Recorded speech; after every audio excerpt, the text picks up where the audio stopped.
Daniel Gilad is a sound engineer and music producer that has been working in the industry for over a decade. Music for me is about creating relationships through sound. Each piece of music has its own personality, quality, and design. It is a reflection of the artist's soul and a small window to their story. Daniel has provided services for live sound, studio production, mixing, and mastering to some of Hawaii's finest artists. It is my job to be able to translate it and shape it to be shared with the world. Traveling the globe has exposed Daniel to a variety of music, cultures, and relationships. He brings this breadth of perspectives and experiences to his craft and has worked in many different genres, including folk, rock, hip-hop, world, pop, sound healing, and meditation. Contact Daniel at dgsoundcreations.com to learn more about how he can help you with your next creative project. dgsoundcreations.com for all of your audio production needs. I am pleased and honored to provide post-production services to What School Could Be in Hawaii podcast. This podcast is funded by Ted Dintersmith, the executive producer of the acclaimed film Most Likely to Succeed, and the author of the best-selling book What School Could Be.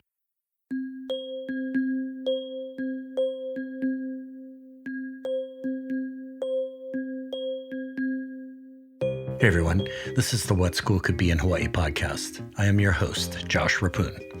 This is the 17th episode of Season 2, and we are super happy to be back on the air, bringing you another series of episodes this winter-spring of 2021.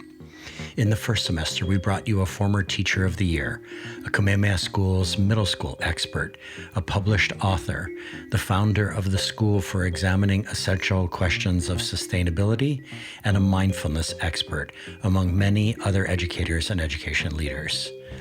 In this second semester, we continue our commitment to bring you the stories of epic and amazing public charter, and independent school educators and education leaders. Here in Hawaii, we have a strong sense that though we teach in different sectors and we have our sector differences, we are all in it for our kids, that they might thrive and live.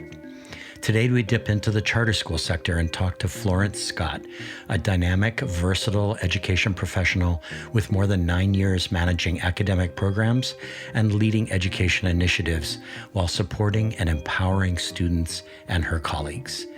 She is an accomplished instructional leader, able to conceptualize goals and plan accordingly to address the needs of all students' unique learning modalities. She has a proven track record of developing and implementing curriculum activities that promote social, emotional, and cognitive development.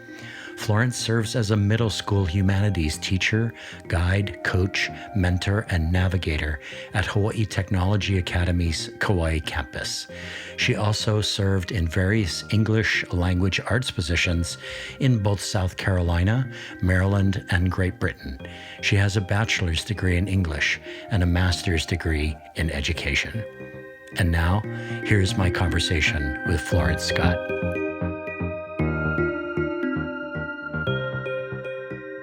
Florence, welcome to the podcast. Thank you so much, Josh. I am so honored to be here. Awesome. So Florence, today was a regular school day, right? Yes. So here's my first question. What was the best thing that happened to you today?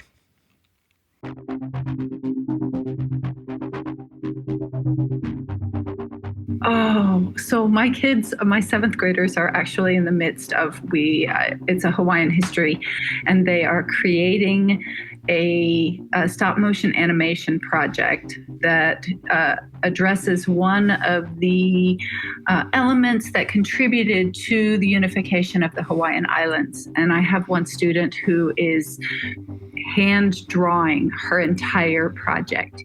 And so it's taking her forever, but it is absolutely stunning. And she is so invested in this project. She's having a great time and she's showing her knowledge. And that's what we all live for, isn't it? It is. And And that's it, Florence. It's over. My eligibility for middle school is still there. I'm coming back. I want you to be my teacher, because I would have loved to have been working on something like that. That would have been fantastic.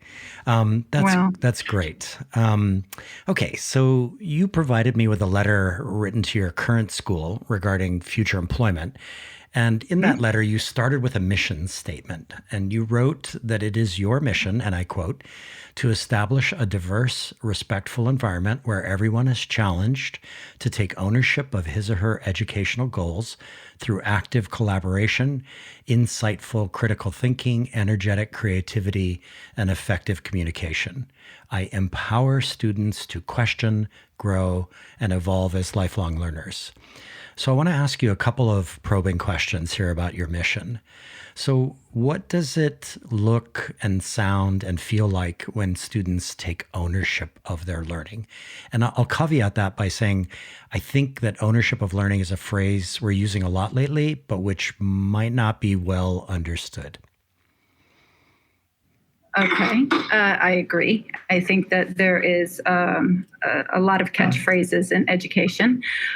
In my classroom, for a student to take ownership of his or her learning, it means that they are fully invested in the inquiry process, that the standards are the standards. And I share the standards with my students. They see these are the teaching and learning standards that we have to cover this year.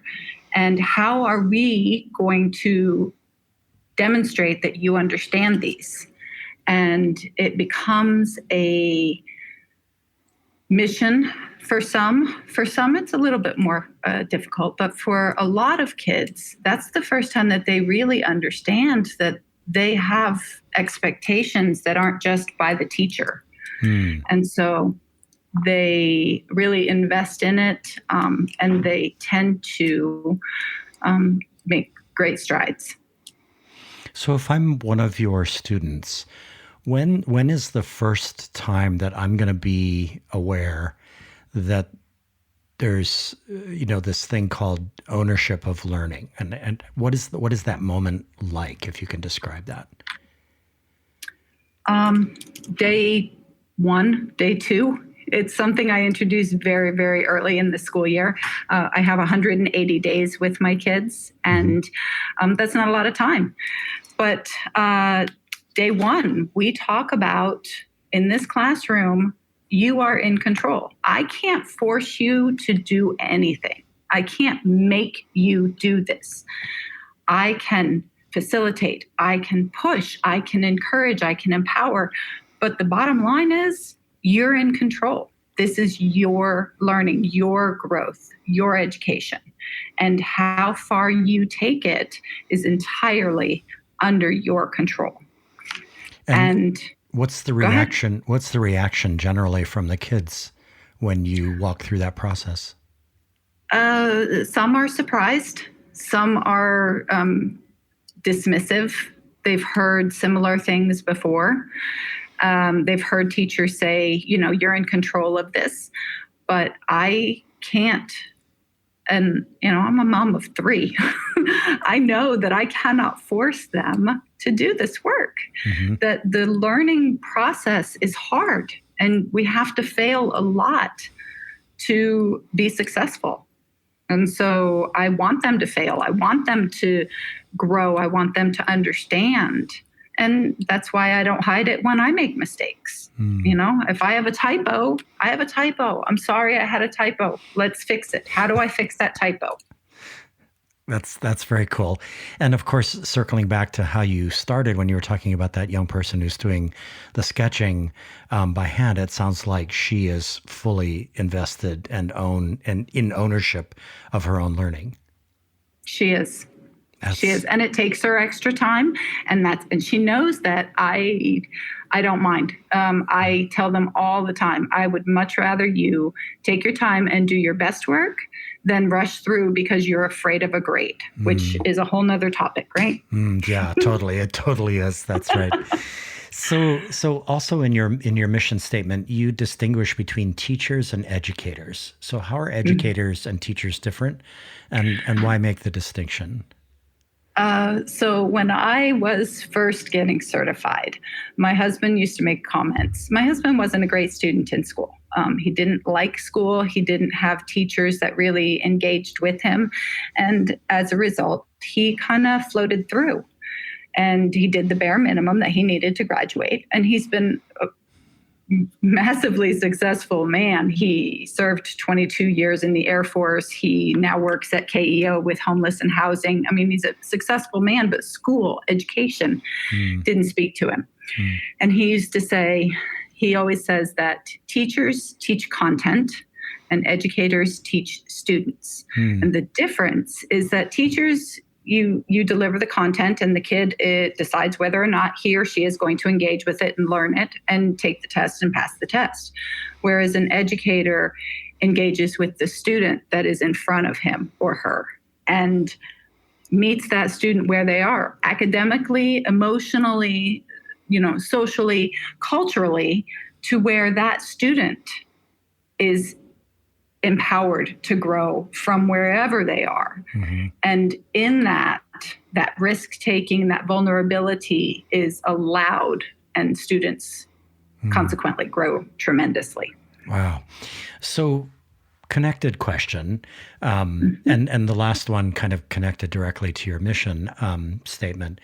What first steps, small or large, did you take way, way back at the beginning of your time in education to become a student-centered educator or an advocate of student ownership of learning? Concrete steps that I took. I think it's always been my nature. I was a mom first, and I knew that sitting my kids down and making them do multiplication tables didn't help them, but putting them in the kitchen and having them help me convert recipes helped them understand fractions and multiplication and all of those things. And I didn't even come into, I was a TA for years and years. Probably, 6 or 7 years I was a TA. I started as a kindergarten aide, and then I went into actually being a teacher's assistant in a 3rd and 4th grade classroom. And then it dawned on me that I can teach and I can be really, really good at it. But being student-centered was, honestly, I never thought of it. I thought that's how it was supposed to be. I never really had a name for it until I came into education.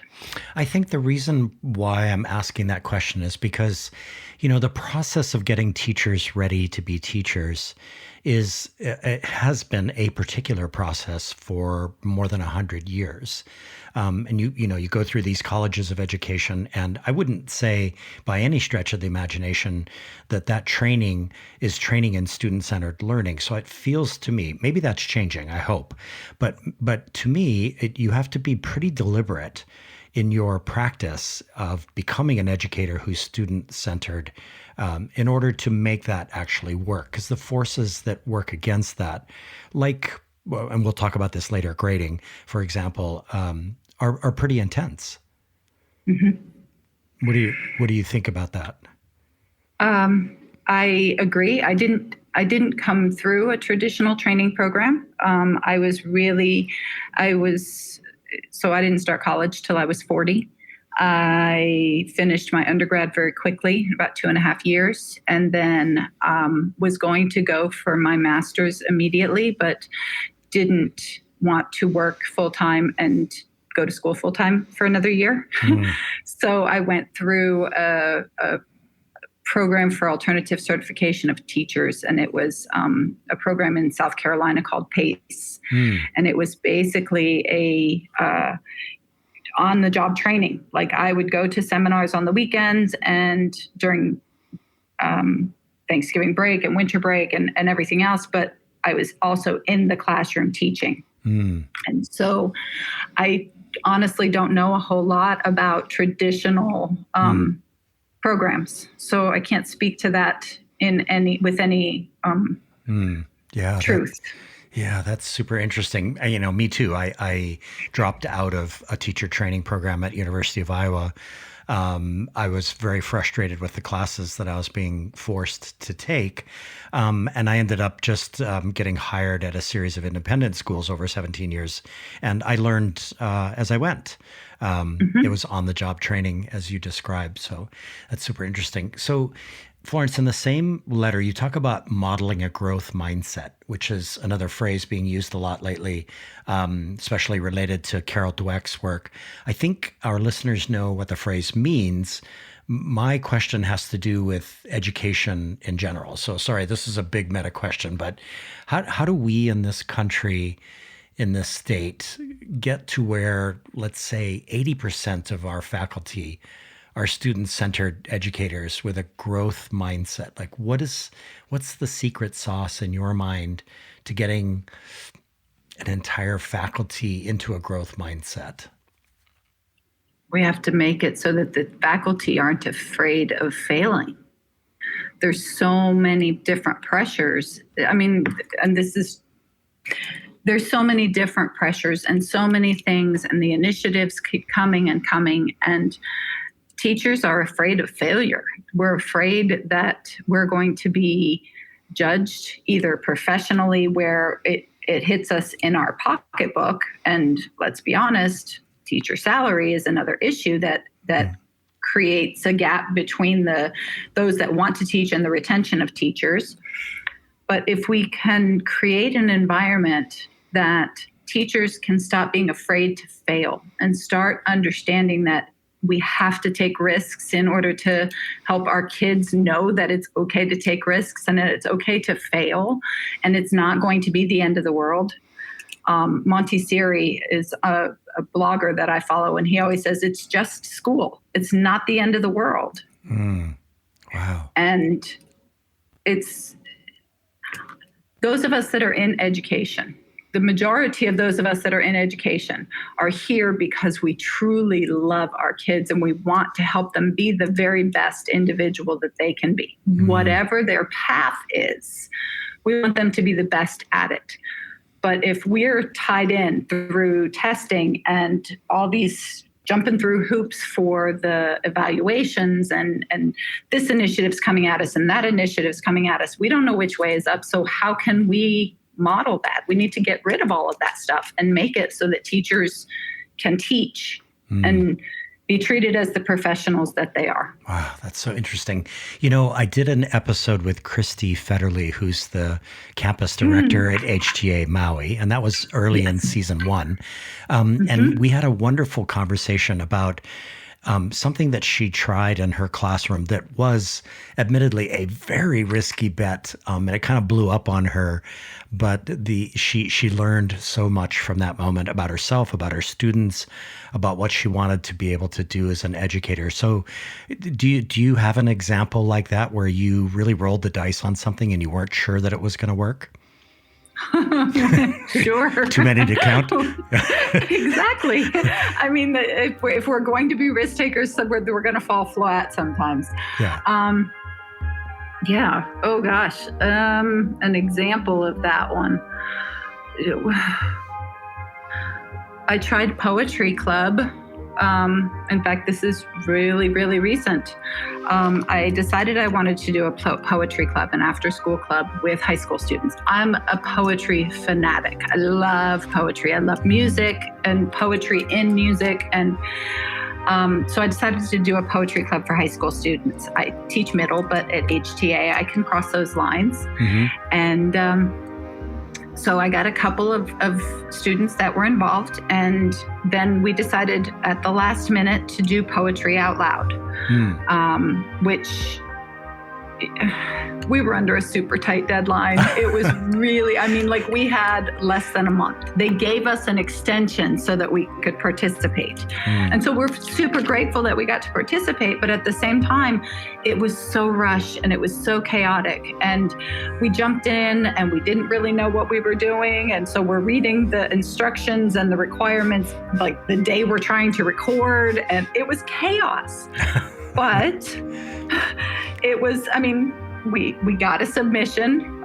She did not make it to state, which we knew she would not because we had no time. But now we know that next year we're going to start this early. We're going to start a poetry club at the beginning of the school year, and we're going to make it open to middle school and high school students. And we're going to then have that across the grade levels collaboration. Of course, the high school students are the only ones that can participate in Poetry Out Loud, but then they have that feedback from the middle school students. And so hopefully next year will be much better. Yeah, that's a great example, a real roll of the dice under a really tight timeline.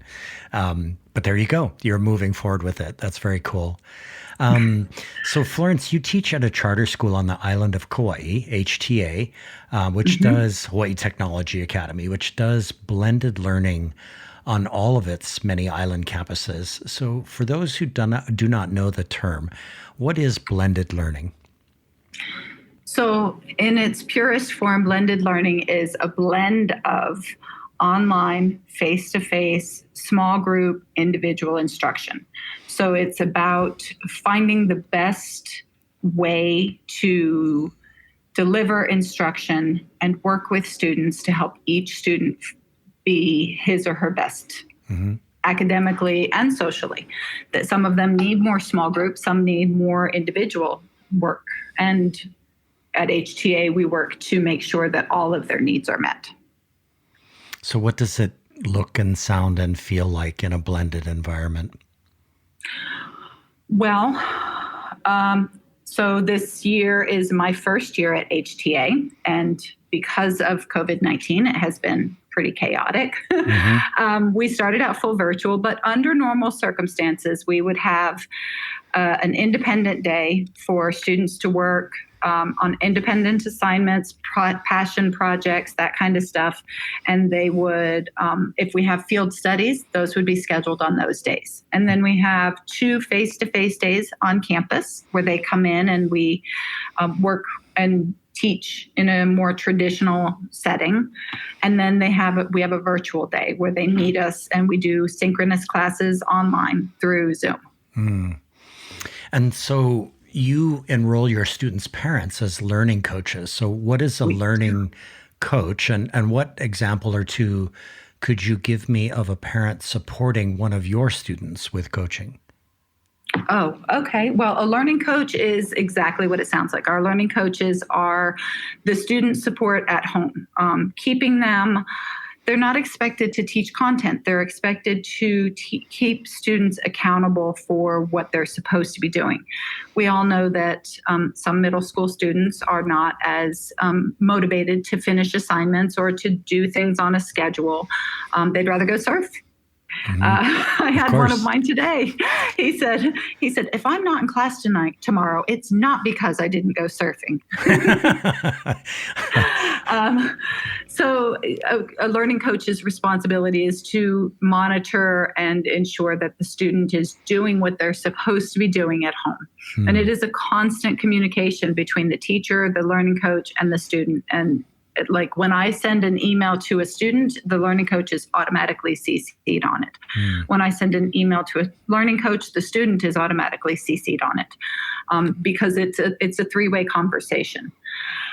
Ways that parents have supported, so many ways. I've had parents that reached out and said, hey, he's really not understanding this assignment. Can you touch base with him?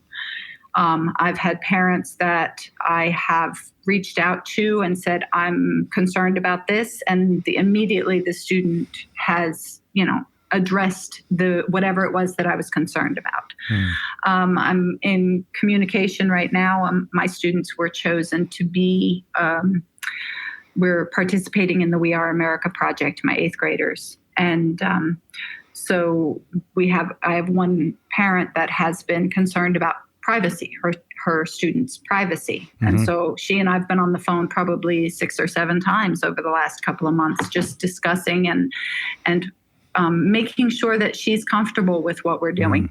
So there's so many other examples. And our learning coaches are pivotal to our students' education. Right.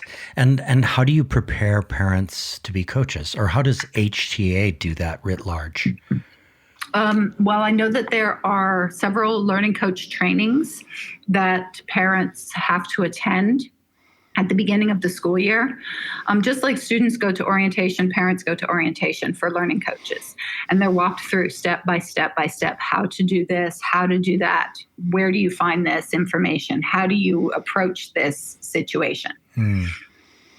And I'm super intrigued by the idea that you have a very diverse group of people as your students' parents.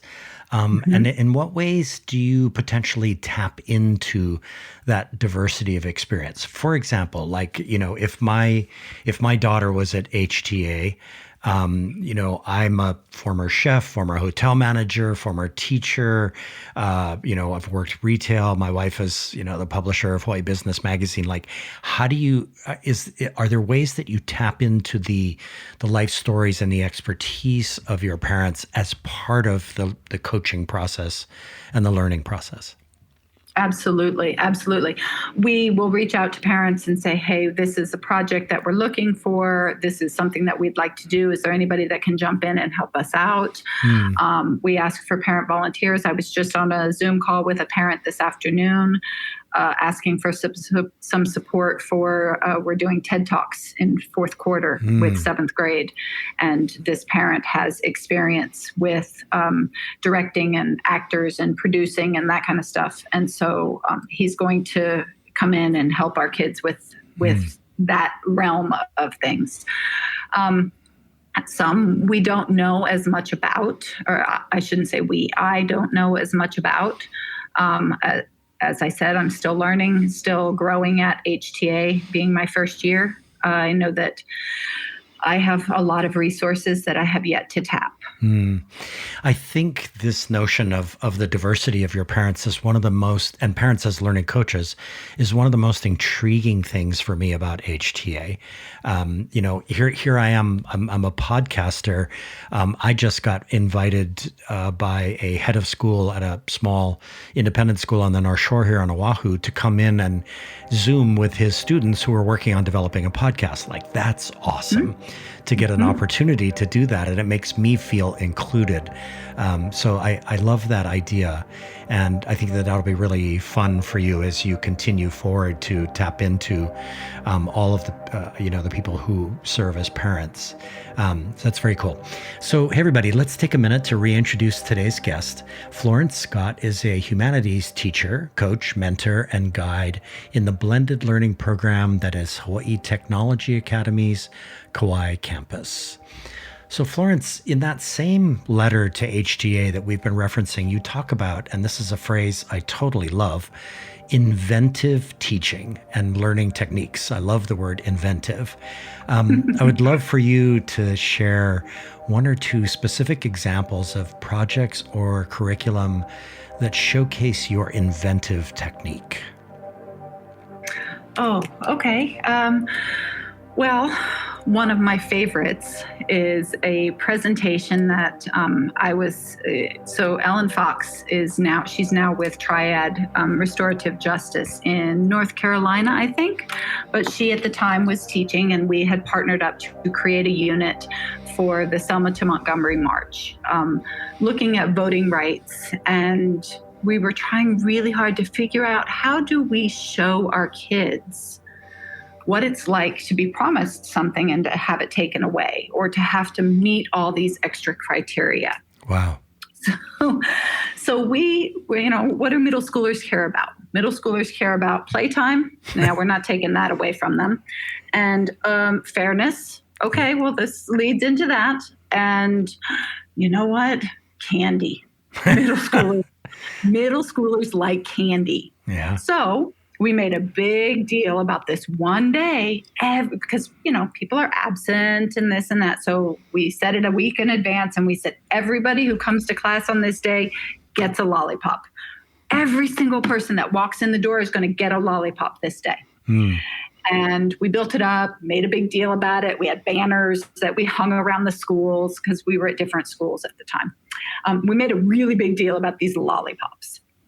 And the kids came in and they all sat down and they're all sitting in their chairs and they're waiting for their lollipops and they're so excited. And I'm like, oh, you know what? Oh, before we do that, I'm going to have to ask you to take a test. And they're like, wait, what? You know what? It's no big deal. Just pass the test and then I can give you the lollipop. Wow. I just can't give you a lollipop in class. I mean, that would be wrong. It's school. You're not supposed to get candy in class. And it's a blow pop. You're going to be chewing gum. You know what? Just take this test and then I can tell admin that you took a test to get the lollipop.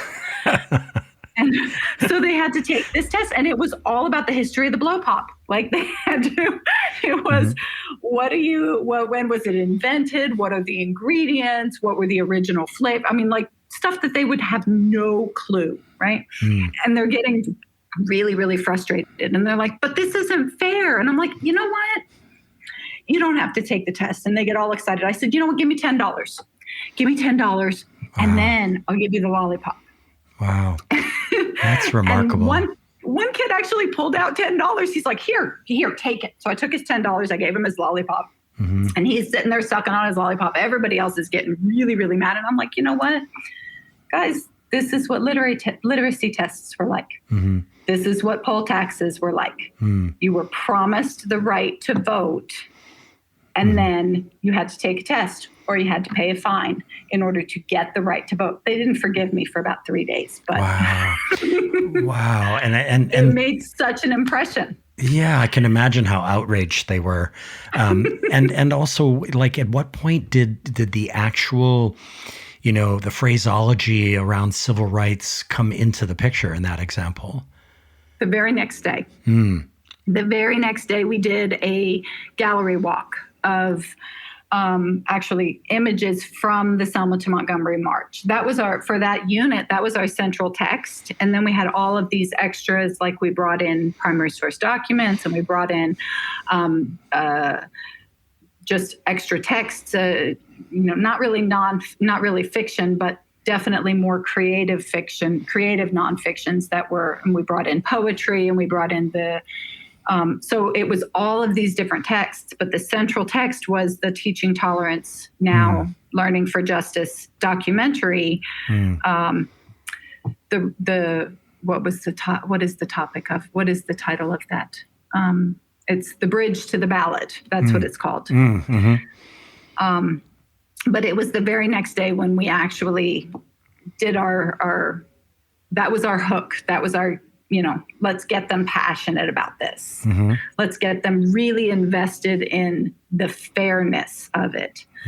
And so that's such an awesome example. I have completely different context, different scenario, but I took my La Pietra students through something kind of similar. And to this day, Florence, 15 years later, there are some students who are still mad at me for some of the things that happened in terms of choices that got made and decisions that got made. And for me, that's just gravy on the locomoco, right?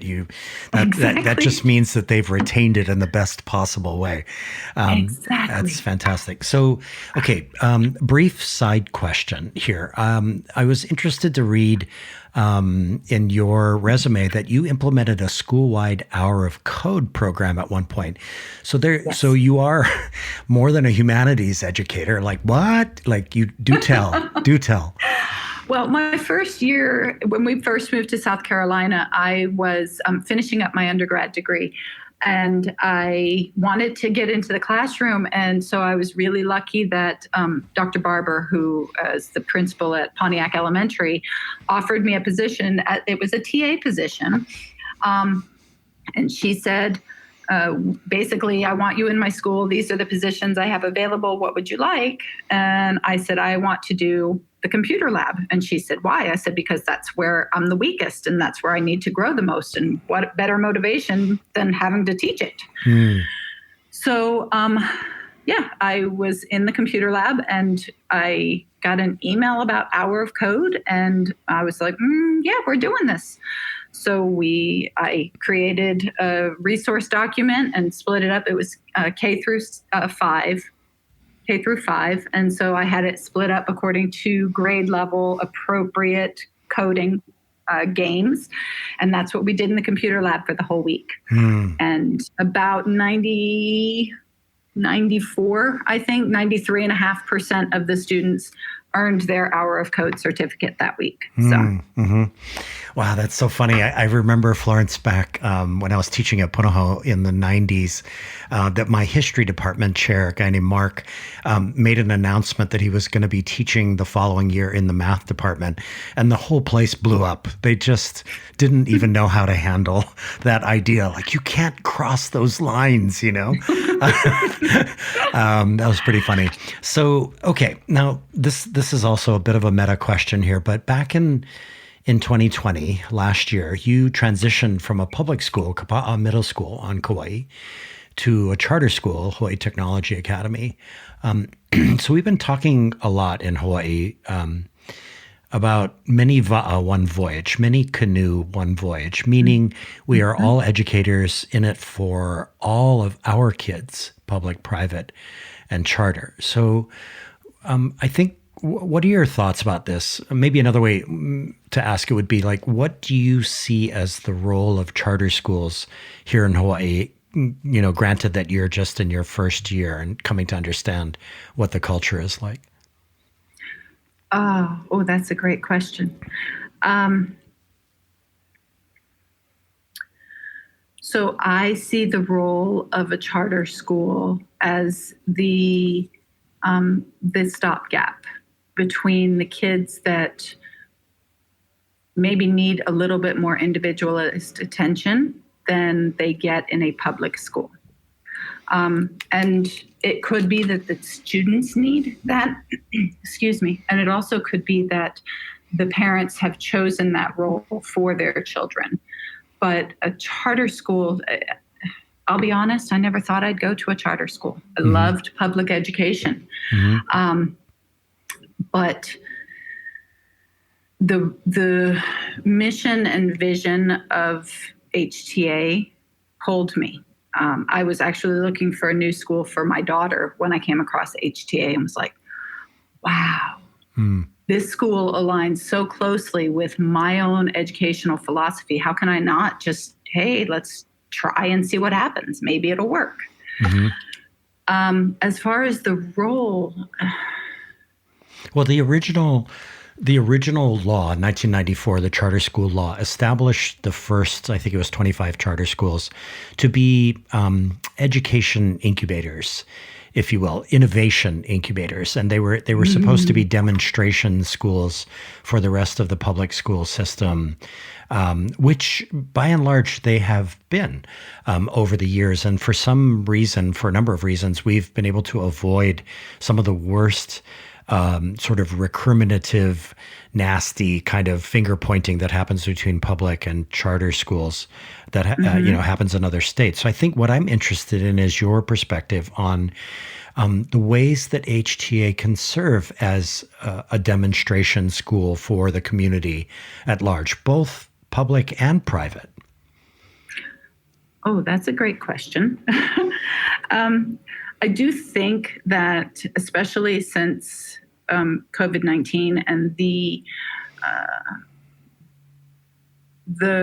need to shift from traditional kids in seats in the classrooms approach to education, that HTA has been and continues to be a leader in that role.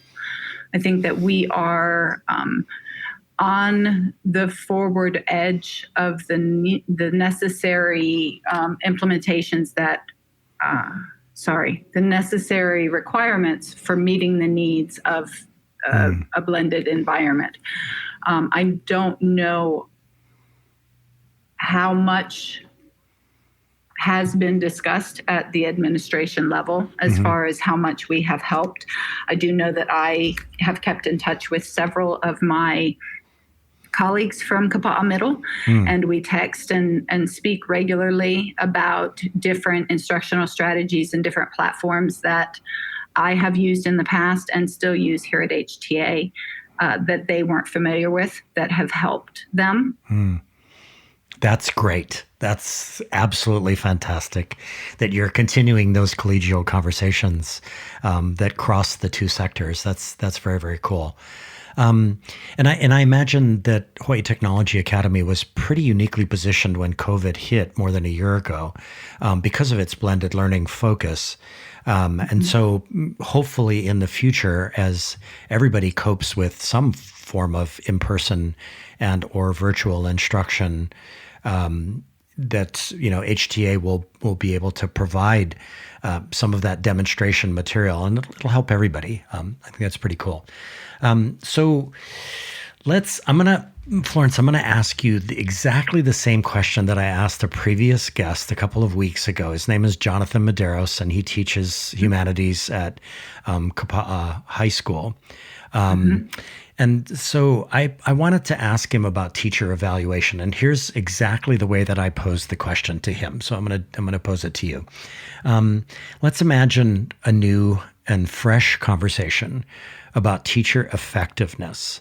Clearly, teacher evaluation conversations are emotional and at times angry or difficult, oftentimes because they are tied to scores or grades or other hard metrics. So I want to reimagine teacher evaluation, and I don't even like that word, but we have to use it from you. So how do we as a culture, Florence, get to a place where evaluation of our teachers is by and large positive and uplifting and nurturing, if you agree that that is a good goal? Oh, I definitely agree that that is a good goal. And this is perfect timing because I actually just had my evaluation for this year a couple of days ago. Cool. So this is my take on teacher evaluations, and it may, I don't know.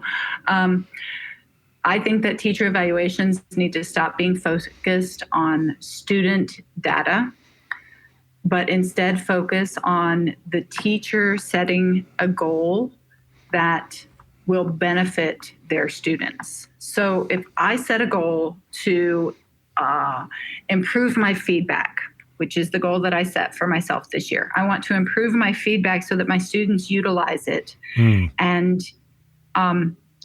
give them the freedom and the opportunity to revise their work as often as they want so that they can improve and grow. That's my goal. It's not about student test scores. It's not about this percentage of students will grow this much. It's not anything like that. I'm setting a goal that I want to improve my feedback so that my students can utilize it more effectively. And what I found through that goal and through my tracking of the data is that students, by and large, kept coming back and redoing assignments. I have a student who, no matter what her feedback, no matter what the grade is, she could get full points on an assignment. And I give her feedback that says, okay, this was great, but maybe next time try and take it to this level. She'll go back and revise it, even though it doesn't have anything to do with her points, because she's trying to get better. And if we can take teacher evaluations away from what we can't control, I can't control what my students do. I can't control how they feel on that specific standardized test day. I can't control how they're going to perform. I don't know what happened in their house that morning or on their way to school today, whether they had breakfast this morning or not. I can't control any of that. So how can I tie my performance to their outcomes? I tie my performance to something I can control, and as a result, it improves student outcomes. So you wrote a very compelling and powerful essay that might be published in our, if I got your facts correct here, might be published in our Department of Education newsletter, and it was about grades. So in what ways, Florence, do grades get in the way of student-driven learning? I just want to get that on the record here. Grades are an anchor when it comes to student-driven learning because all they care about is the grade. And all the parents want to see is the grade. And grades drag them down. It's not about growth. It's not about learning. It's about what they get. What did I get? What's my score? Instead of how much did I learn? And if we can change grading, and I know that we have to have grades. I don't like it, but I know that we have to have it. I can't just do away with grades within my classroom. We still live in a society that grades are required, and they have to have a score so that they can move on to the next grade level, or so they can, apply to the GPA with their college applications and all those other things. So we can't just arbitrarily do away with grades. But if we could create an environment where the student and the teacher and the learning coach collaborate. These are the standards that we looked at the beginning of this quarter. These are the standards that we taught and learned and discussed. Where do you feel like you scored? Why do you think that? Let's talk about this evidence. Let's look at this standard. Let's break it down again. What does it mean to cite multiple examples of text evidence that most closely, or I'm drawing a blank on the standard's exact text, but have the student as a partner. Just like teachers are a partner in their evaluation conversation, students should be a partner in their grading conversation. And it shouldn't be a grade until the student and the teacher and the learning coach all agree that that's what the student has earned. Yeah, that's so interesting. I have a lot of regrets, Florence, about my life, my 17 years as a teacher, in terms of the extent to which I just simply participated in that grading process, which treated everything as sort of a finished moment. You handed in something that was finished, and you were evaluated on that. And I look back now, there were moments where I broke out of that, sometimes in some pretty awesome ways. But still, I have some real strong feelings about the fact that I was part of that. So hopefully we will push back against that over the next decades. And we'll get more to a learning journey as you describe. That's really cool. So everybody, stay with us. After this short break, we will come back with more questions for Florence Scott.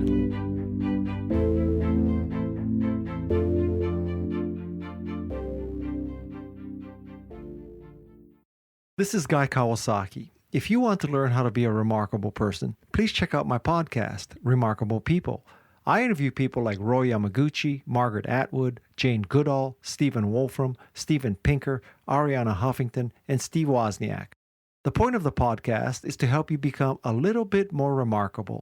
To learn more, go to remarkablepeople.com. Thank you.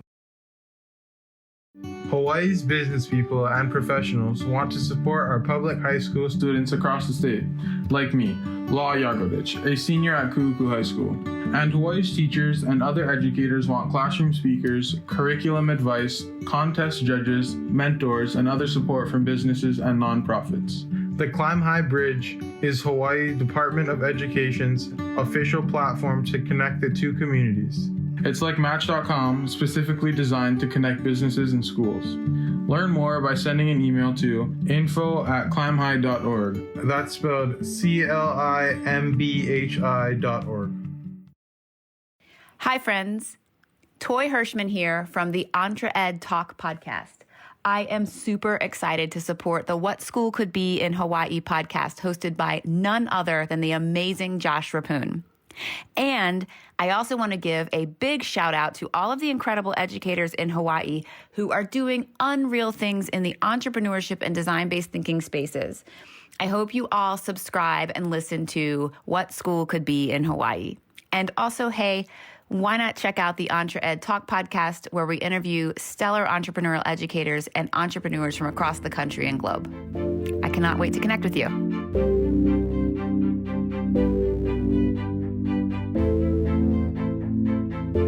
Welcome back, everyone. This is the What School Could Be in Hawaii podcast. I'm your host, Josh Rappoon. Today, we are with Florence Scott, a humanities educator at Hawaii Technology Academy's Kauai campus.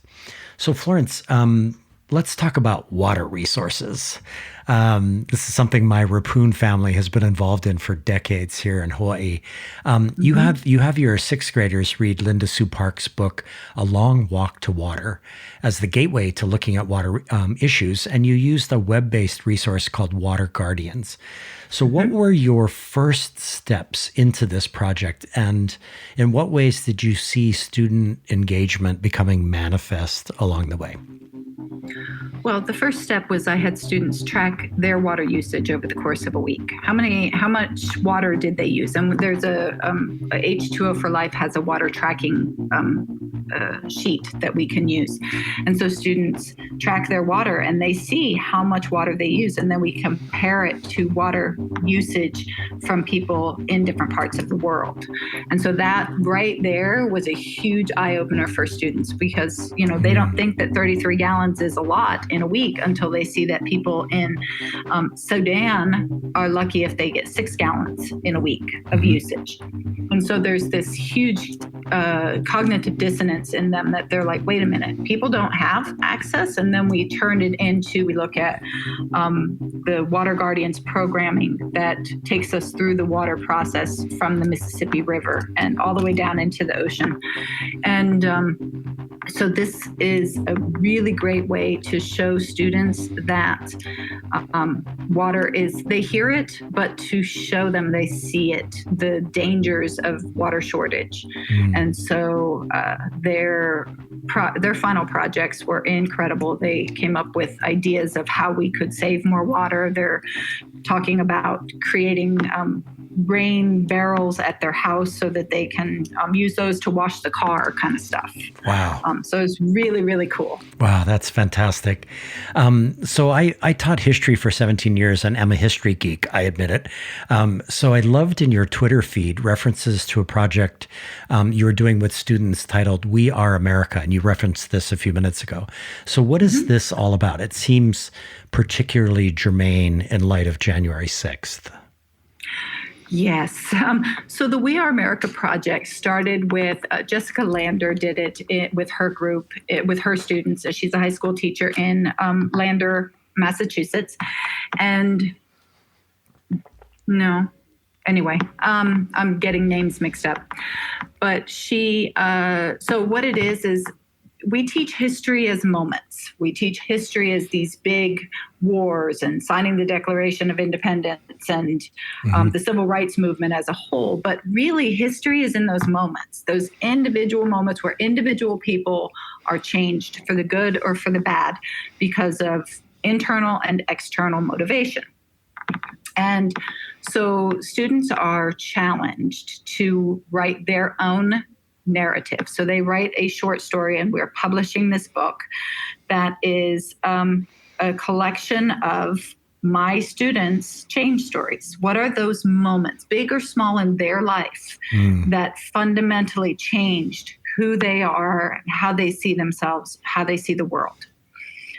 And so this is the third year of the program with Jess. And so we get the curriculum and we go through the whole process, and we start with what makes an American. What is an American? And if I'm an American, am I a bystander or am I an active participant? And even, this is a hard one for students to get sometimes, but even being a bystander is a choice. So in every moment we make a choice. How are we going to be? How are we going to live? What kind of person am I going to be right now? Wow, that's amazing. I was thinking about back when I was teaching at La Pietra, I became aware of, there's something called the Great Courses, where, you could get these lectures. Back then it was on DVD, I think. And there was one in particular called The American Identity. And it was a series of lectures by Dr. Patrick Allett out of Emory University. Long story short, I actually was able to get in contact with him and had him facilitate a seminar with my students after they had watched a series of his lectures. And that was one of those really neat moments where you get to reach outside the classroom, right? And they were so starstruck, like, oh my God, a history professor is coming into our class. So that sounds great. So in November of last year, Florence, you were one of 58 teachers selected for a History Day professional development program, an awesome thing noted by our Public Charter School Commission in its newsletter. So wow, like what excites you about your selection? What is this going to be all about?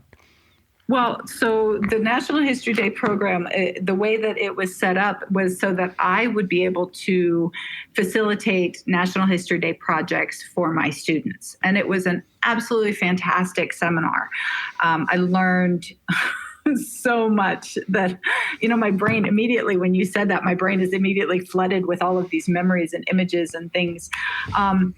But it was all about learning to use primary source documents effectively so that I can help my students participate in National History Day. Mm-hmm. We chose not to actually participate in the competition this year just because we had so many other projects going on. But we are definitely, it's on the list for next year. All three grade levels for me are going to be participating. Wow. So, okay, so related question then, and this is, I've been looking forward all week to asking you about this because of my time as a history teacher. So you shared with me a number of websites you love and use as resources in your teaching, and I'm just going to list them real quickly. Learning for Justice, Facing History and Ourselves, We Need Diverse Books, the Gilder Lehrman Institute of American History, Rethinking Schools, Let's Change Education, Southern Poverty Law Center, Trauma Sensitive Schools. So I want to talk about one site, the Gilder Lehrman Institute of American History. So let's say, Florence, that I'm and this probably wouldn't be true on your campus, but be that as it may, I'm a standard sage on the stage lecture and test type of teacher across the hall, but I'm intrigued by what folks are talking about in terms of working with the primary sources. So walk me through the first small steps of becoming a teacher who wants to train kids to be historians rather than fill them up with history. Okay.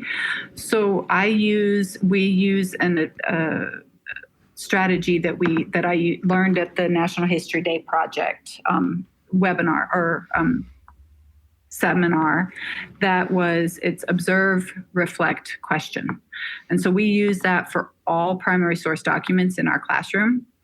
And so what I did is I actually created a slideshow that breaks it down, observe, and then reflect. And so there's embedded questions that I would then share that slideshow with my colleague so that they could see the step-by-step process of how we're asking students to look at this primary source document in a very real but relevant way. We're not just asking them to look at it and cite text evidence because that's only half the problem. Right. We have to be able to make those connections. Mm-hmm.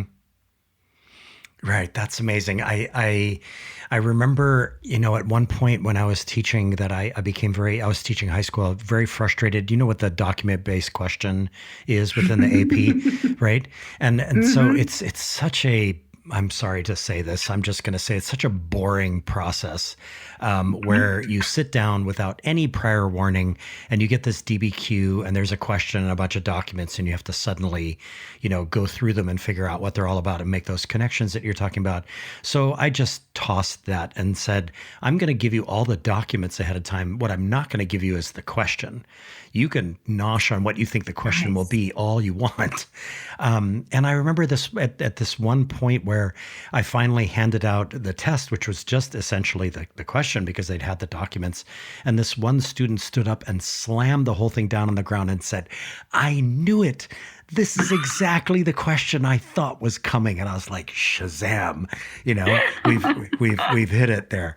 So that's really cool. So your grade 6 students wrote constellation myths in collaboration with the Library of Congress. So in what ways did your students use the Library of Congress as a resource for this project? And in what ways did this move students from I hate reading or I'm not a good writer to a love of reading and a love of writing? Well, it's one step. It's not creating. I mean, we don't it's not a flip switch in students. If they say that they don't like reading, it's not one lesson that flips their mind. It's a series of intentional choices that they're provided so that they can feel in control. But the Library of Congress, so we do, because of our humanities, we looked at ancient Greece, and we were studying our ancient Greece unit, and in conjunction with that, we were doing Greek myths. And so I got in touch with the Library of Congress and scheduled they have what they call Stories in the Stars webinar.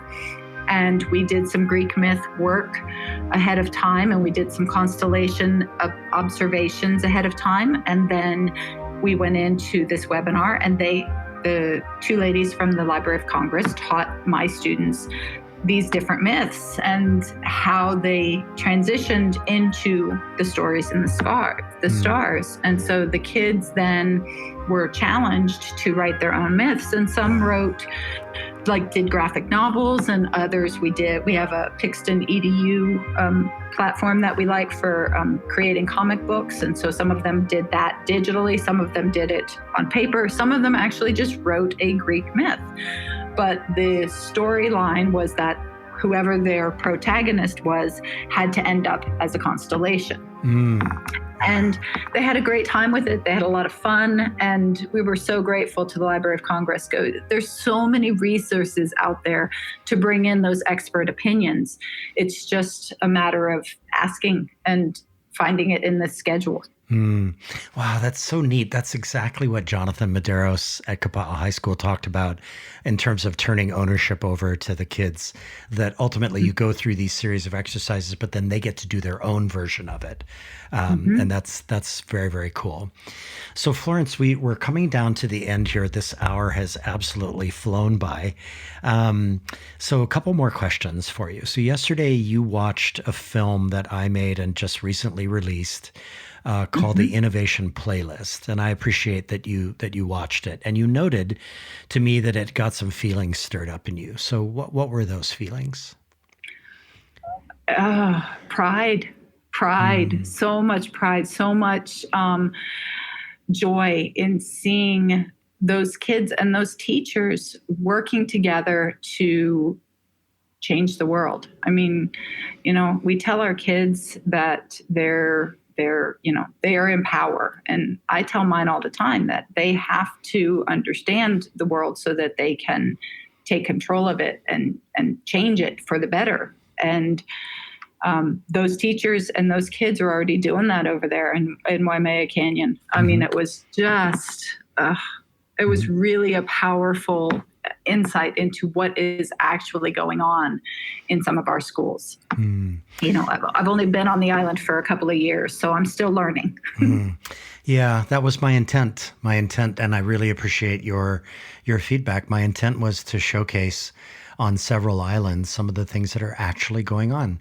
And part of that is just combating what is oftentimes very negative headlines about education in Hawaii. And because it just seems to be the thing that people gravitate towards in their newspapers or online newsletters. And I just wanted to push back real hard against that. I think you were successful.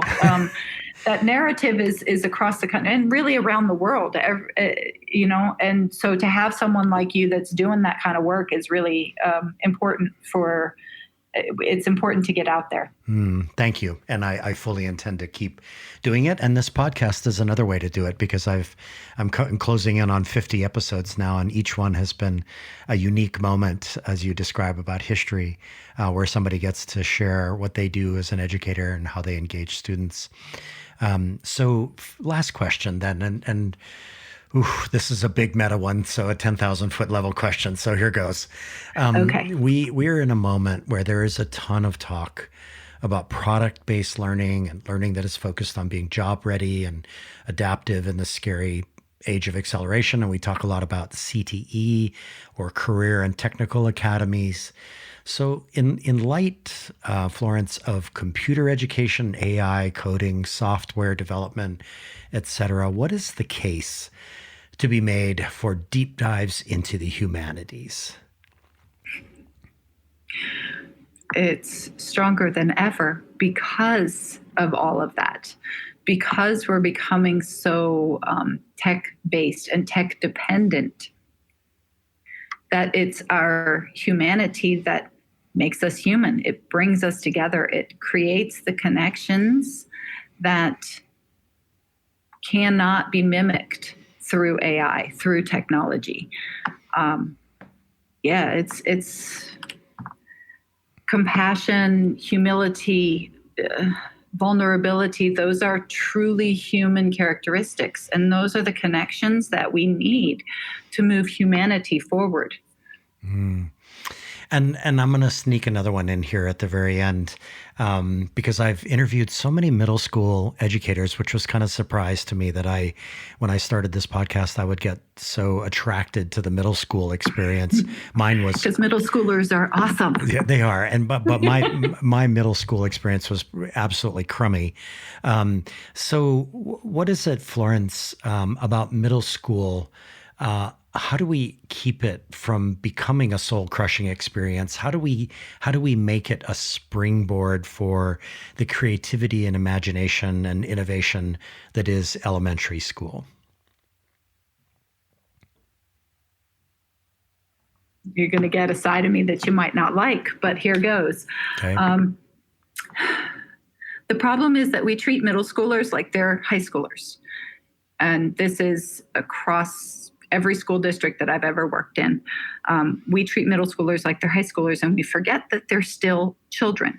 Developmentally, they're still in concrete thinking. They can't think even abstractly until they get into 8th grade, and for some, even the second half of 8th grade. And yet we expect them to conform to these high school expectations. And then when we add in the social pressure, when we add in the conflicting messages about sexuality, about keeping up with the Joneses, so to say, the pressures that these kids are under are enormous. And that's what becomes soul crushing, is because they don't have an outlet for it. They don't have an escape for it, and they can't process it yet. So we need to treat 6th graders like they're 11 years old. I mean, these kids are 11 years old when they come to us in 6th grade. They are children. They're not like children. They are children. Across middle school, there is a sense of get them ready for high school. And instead of letting them be middle schoolers and enjoy the middle school experience and love learning, we take that from them. The education system steals the love of learning from our kids through grades, through arbitrary testing, through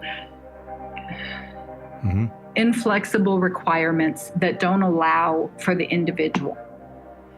We shouldn't be expecting them to live up to adult expectations, because they're not adults. They're not mini adults. They're children. And we need to treat them as such and respect them as such.